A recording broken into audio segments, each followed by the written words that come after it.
Okay, so I had successfully evaded therapy until like about my mid to late 20s. I wondered.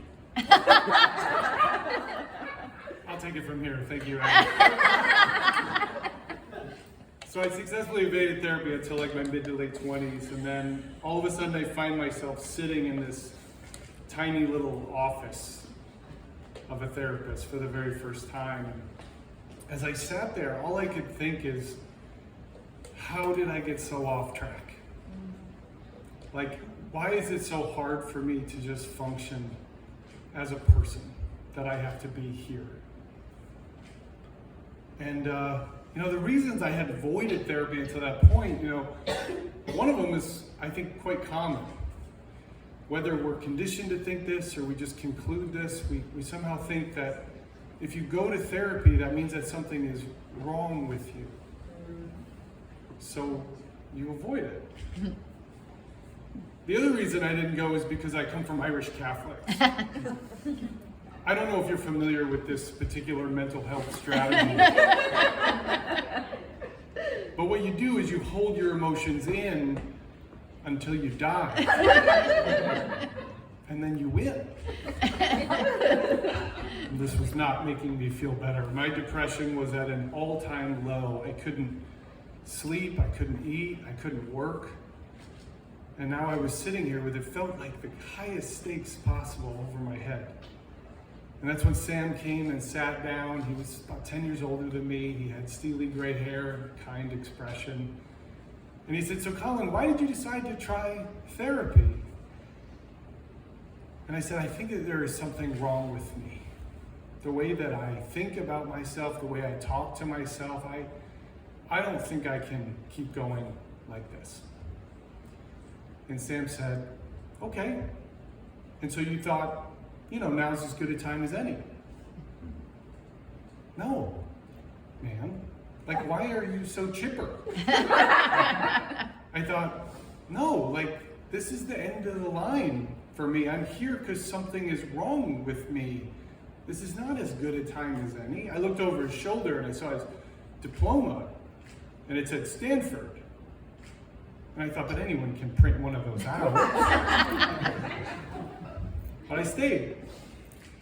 And over the next hour, I had this surreal experience of saying things out loud to Sam that I'd never said out loud to anyone. And I couldn't faze him. Whatever I said, he would just say, "Okay," and then ask me to say more. By the end of the hour, I was drained. I was exhausted and weirdly hopeful. And over the next few months, I continued to meet with Sam, and I knew almost immediately that what I was doing was saving my life. Now, as a person with depression and anxiety, you go to therapy and you assume you're going to have these nuanced insights and these profound realizations, and there were some of those, but the thing that emerged as the most helpful was in the very first word Sam said to me. "Okay." He just didn't match the energy of my words and my thoughts and my fears. He just took it in. I was completely vulnerable with him and totally accepted. It was transformative.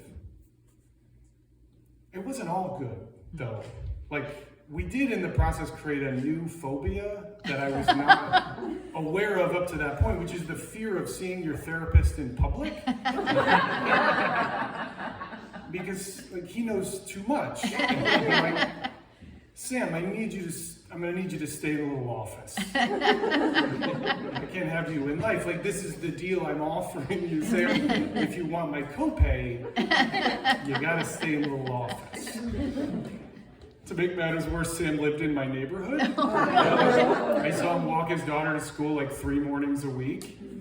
We never engaged, but I always imagined if we did, his daughter would take one look at me and go, "Oh, that's Colin, isn't it?"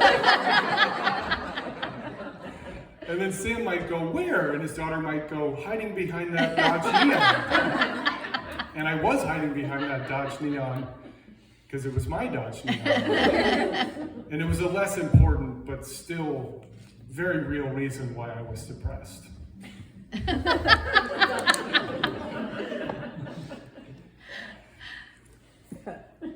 But this okay that Sam would give me, this acceptance, it was like, you know, my brain would create this level of poison that would paralyze me. And the okay was like anti-venom.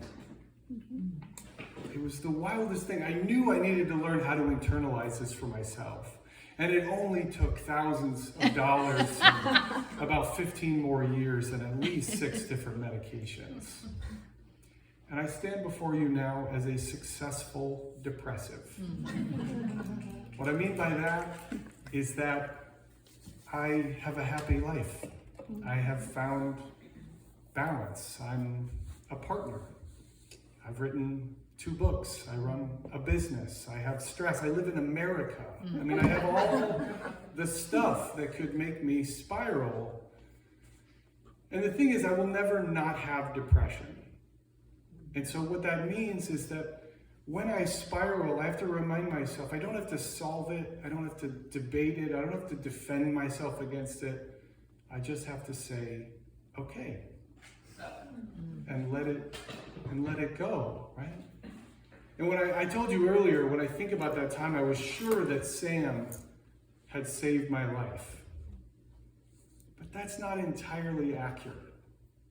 I saved my life. I saved my life because I was willing to sit in a tiny room with all of my worst thoughts and learn a different way to respond. And I was smart enough not to do it alone. And what I now understand is that you don't go to therapy because something is wrong with you. You go to therapy because something is right with you. Because somewhere inside of you, you believe that if you do the work, your life can be better. And it will be.